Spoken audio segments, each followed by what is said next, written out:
This pseudo 3D, retro racing game is written in Go, using Ebitengine. You can move the car left or right along the road.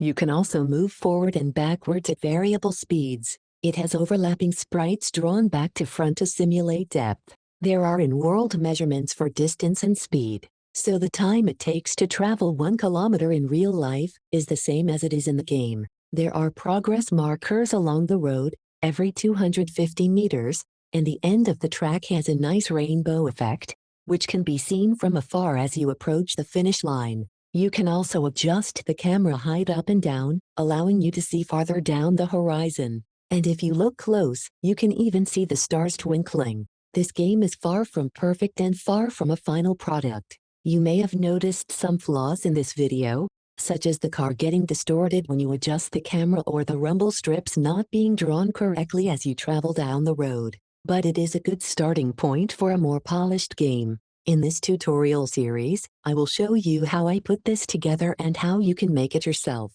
But first, we need a good starting point. Before we get to the developing the actual game, I will show you some important foundational things that will make development easier. This includes things like a splash screen when the game first starts, and a title screen with a menu and music. As for the actual game screen, I currently have it stubbed out with this bouncing car so it is easy to see that the pause screen is working, complete with a sound effect. You can also unpause to continue the game right where you left off. By pressing T, you can trigger a game over screen, which has some melting text and a sad sound effect. There is also a settings sub-menu, where the player can adjust different gameplay options. These things not only make the game feel more polished, but they also make it easier to develop and scale your game.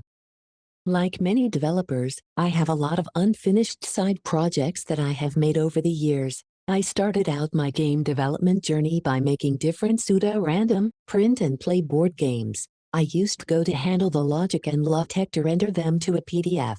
One was a collaborative word game, which chose related words at random and was unique each time you printed it. One was a grid-based, mech game inspired by Shadow of the Colossus and Mixtermination Force. I made a futuristic space-themed fork of the ASCII Empire's print-and-play game. I made a foldable, pocket-sized survival game inspired by Ravine, where each player sheet had something different. Then, I branched off into trying to write a book about making these games, which is incomplete.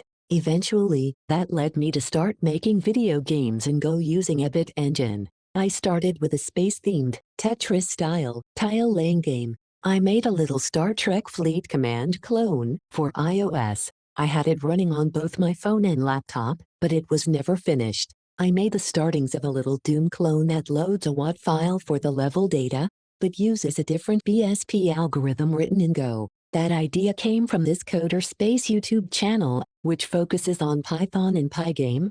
So I started trying to recreate the algorithm described in that series, but written in Go instead. After watching many of the videos on that channel and learning a lot, I stumbled upon this RPG in Go tutorial series. It has a lot of nice components, and the scene management stuff in particular is a really good starting point for the game I am making. I would suggest watching that first, since I am forking that project and then building on top of it in this video. To start, I have my local fork of that project opened up, and I am just going through each folder to inspect the current state and do some cleanup.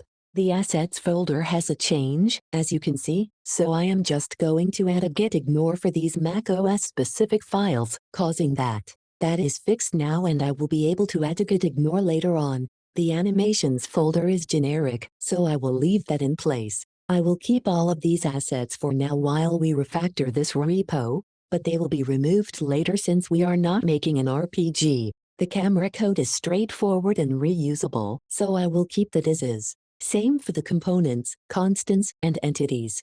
GitHub Assets is not needed as it is specific to the original tutorial for that repo. Scenes is where this YouTube series will pick up, so I am going to come back to that after I look over the other files. The sprite sheet, tile map and tile set will all be useful going forward, so I will keep those untouched. For the actual game, I am going to implement a pattern I find useful, and it helps prevent the game methods from getting bloated into huge, monolithic functions. I like to make a game package and then add a file for each method the Ebitengine interface requires. So I will make a new game.go, a new gameupdate.go, gamedraw.go, and gamelayout.go. I also like to have a gameinit.go file for handling early initiation that would otherwise clutter up the files. Then, I like to have just game.go be the file where my game struct and new game constructor live.